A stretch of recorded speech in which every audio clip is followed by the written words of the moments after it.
هلا حبايب، اليوم وصفتنا محشي الباذنجان. وصفة لذيذة وشهية جدا جدا، وهي ضمن الكيتو العادي. بس قبل لا نبدي بطريقة عمل الوصفة، لا تنسون الاشتراك بقناتي وتفعيل الجرس حتى يوصلكم كل شي جديد وأول بأول. أول شي نجيب باذنجان ونقطع الرأس مال الباذنجان بهذه الطريقة،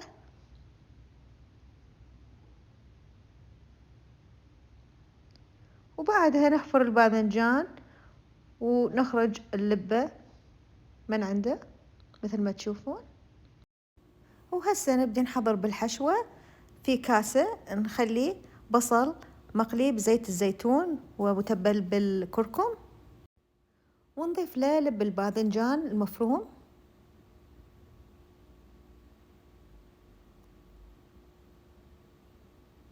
وبقدونس مفروم أيضا نضيفه للحشوة.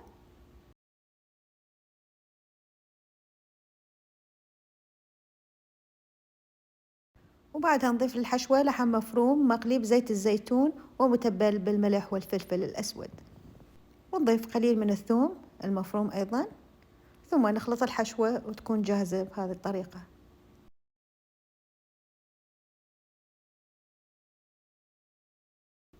نجيب الباذنجان ونعمل ثقوب بجميع أطراف الباذنجان حتى يتشرب بالصلصة اللي حنعملها بعدين،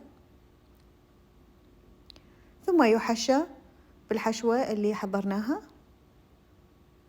ويغطى بالرأس اللي فصلناه بالبداية.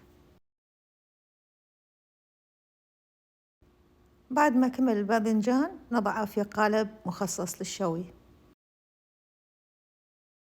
وبعدها نبدأ نحضر بالصلصة الشوي. نجيب المتبقي من الحشوة ونضيف لها معجون طماطم وقليل من الماء،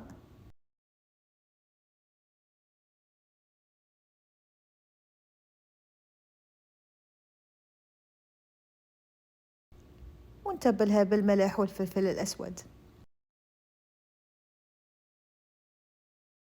نخلطها جيدا، وبعدها نضيفها على الباذنجان اللي بالقالب، ثم نغطيها بالفويل ونخليها بالفرن على درجة حرارة 450 فهرنهايت لمدة 40 دقيقة. بعد الفرن نزيل الفويل ونرجعها مرة ثانية للفرن لمدة 20 دقيقة.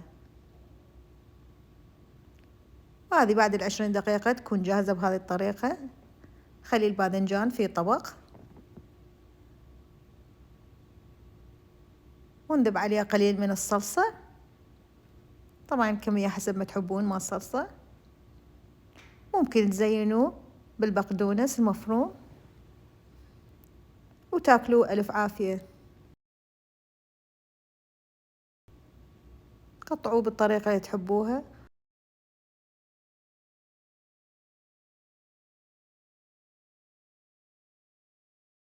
وممكن تضيفوا له بعد صلصة فوق حشوة الباذنجان مثل ما تشوفون هنا بالفيديو. الوصفة جدا جدا لذيذة، وأتمنى تعملوها وتعجبكم، وإن شاء الله أشوفكم على خير بوصفة جديدة وفيديو جديد. باي.